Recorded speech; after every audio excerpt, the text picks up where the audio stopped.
sekarang ini yang dialami oleh Partai Nasdem itu sama seperti yang kami alami 5 tahun. Cuman kalau kemarin kami alami 5 tahun itu kan sendirian, dikebukin kanan, kebukin kiri, nggak pernah selesai. Sekarang didukung Nasdem, gantian Nasdem dikebukin terus.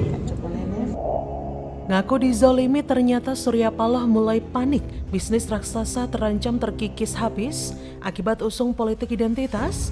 Endingnya bukan demi rakyat, tapi pribadi kelompoknya mau diar.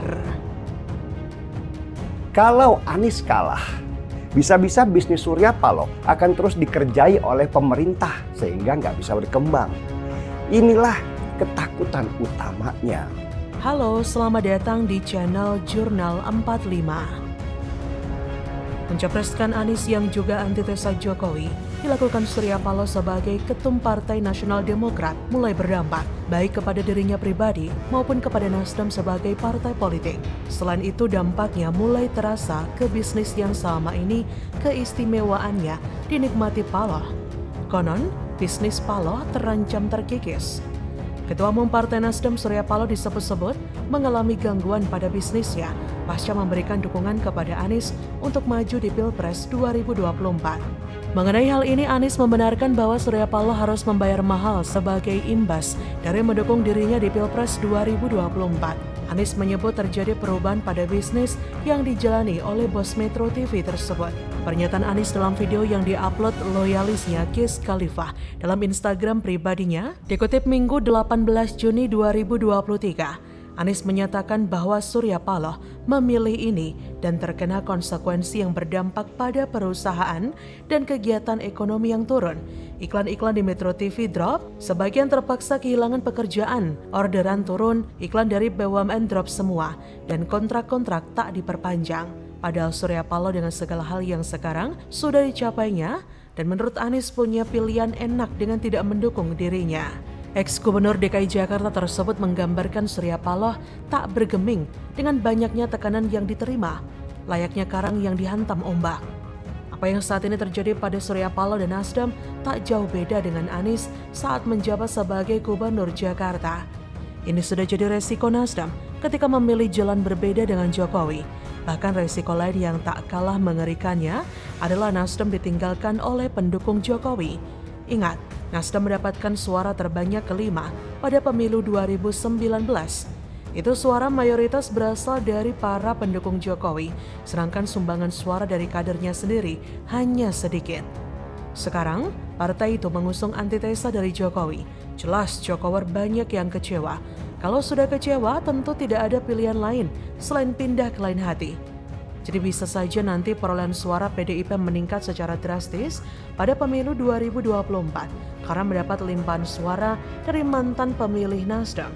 Hal inilah yang kemudian membuat Surya Paloh mulai panik.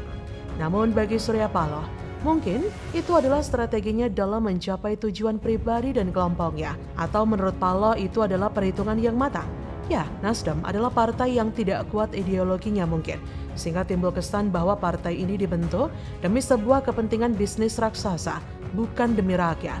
Jika demi rakyat, maka SP tidak mengambil calon yang berkinerja buruk seperti Anies. Maka karena itulah SP atau Nasdem telah mengambil keputusan yang bukan kepentingan bangsa. Justru ia rela merusak negara ini demi ambisi-ambisi kekuasaan yang mereka khawatirkan hilang. Ya, Nasdem sangat khawatir jika kursi dan segala kepentingan untuk kelompoknya itu hilang begitu saja.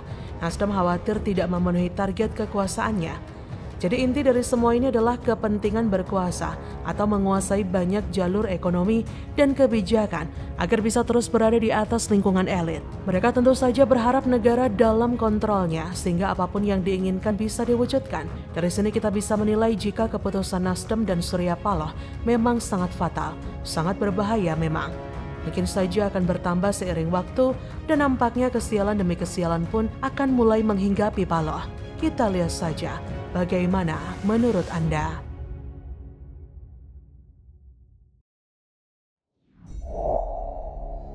Loyalis Anies ngotot junjungannya dapat undangan dari Raja Salman. Ketahuan edit foto sampai lupa hapus foto Gibran. Ngakak. Ditulis oleh tim redaksi jurnal, dikutip dari berbagai sumber. Ya memang sih itu adalah pendukungnya, tapi bukankah Anies Baswedan sendiri ini pernah mengatakan secara eksplisit bahwa perilaku pendukung mewakili sifat yang didukung? Halo, kembali berjumpa dengan suara Fani Bakri di channel Jurnal 45.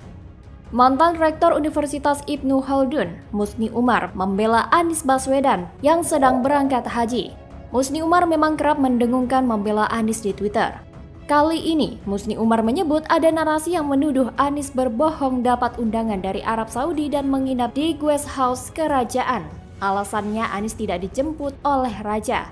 Anies kan bukan presiden atau perdana menteri, jadi tidak perlu dijemput khusus untuk diketahui yang dapat undangan dari kerajaan Arab Saudi untuk melaksanakan ibadah haji tahun 1444 Hijriah sebanyak 50 orang. Jadi, saya berharap kalau yang menuduh Anies berbohong adalah orang Islam, semoga Allah mengampuni dosa-dosanya.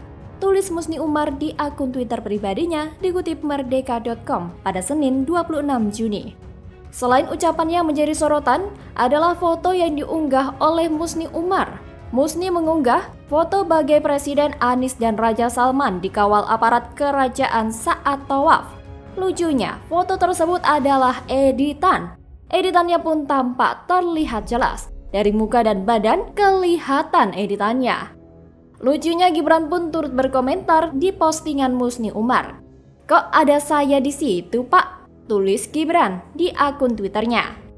Ternyata foto asli yang dipakai adalah foto Jokowi saat umroh sebelum pencoblosan Pilpres 2019. Nah, menurut saya ini adalah pembodohan publik ya. Padahal saat ini masyarakat sudah cerdas dalam menyikapi sebuah berita. Kini, masyarakat pun sudah bijak dalam memilih informasi. Netizen pun ramai-ramai menanggapi dengan berbagai komentar. Mereka menilai yang edit kurang profesional. Warganet juga menyayangkan. Musni yang bergelar profesor justru mudah termakan hoaks atau berita bohong. Bahkan Deddy Budiarto menduga Anies memakai jalur haji furoda atau haji yang tidak lewat jatah kuota dengan menghabiskan biaya fantastis sekitar 360 jutaan rupiah dengan fasilitas lengkap. Kang Dede menyebut pendukung mantan gubernur terburuk sepanjang sejarah DKI telah memframing seolah-olah diundang pemerintah kerajaan Arab Saudi secara resmi dan jalan ninjanya untuk mensukseskan hal itu dengan edit foto. Editan foto tersebut pun tampak seperti dijaga dan dikawal, tapi kenyataannya dari video asli yang beredar malah terlihat sebaliknya. Anies disenggol dan tidak dihiraukan. Katanya dikawal penjaga, tapi malah dicuekin saja. Setuju dengan Anies Baswedan sebelumnya, yang pernah mengatakan bahwa pendukung mencerminkan dengan yang didukung. Terlebih diakui atau tidak diakui oleh Anies, masyarakat sudah mengetahui bahwa Anies memelihara buzzer. Musni Umar menghapus tweet pun tidak akan mengubah pandangan masyarakat bahwa buzzer yang sudah terkonsolidasi itu tugasnya menutup keburukan dan kegagalan Anies, tetapi dengan cara-cara yang tidak faktual, terkesan ngawur, dan asal-asalan. Buzzer Anies sudah mulai bereaksi dalam menaikkan citra Anies. Ini pun tidak lantas efektif begitu saja, mengingat Anies banyak menciptakan cacat politik dan cacat kerja selama menjabat gubernur. Legasi kelam menjadi hal yang harus ditanggung dan diterima warga Jakarta sepeninggal Anies. Memang, tipikal dari para pendukung Anies Baswedan ini memang pendukung Anies tanpa otak. Saya melihat bagaimana orang ini, yakni Musni Umar, benar-benar menjadi congornya Anies Baswedan. Berkata-kata ngawur di Twitter, namun ketika dibalas kok kerjaannya hanyalah ngeles dan kabur. Sebaiknya, saat ini kita harus adu gagasan atau program. Hindari fitnah dan jauhi framing lebay seperti edit foto itu. Bagaimana kalau menurut Anda?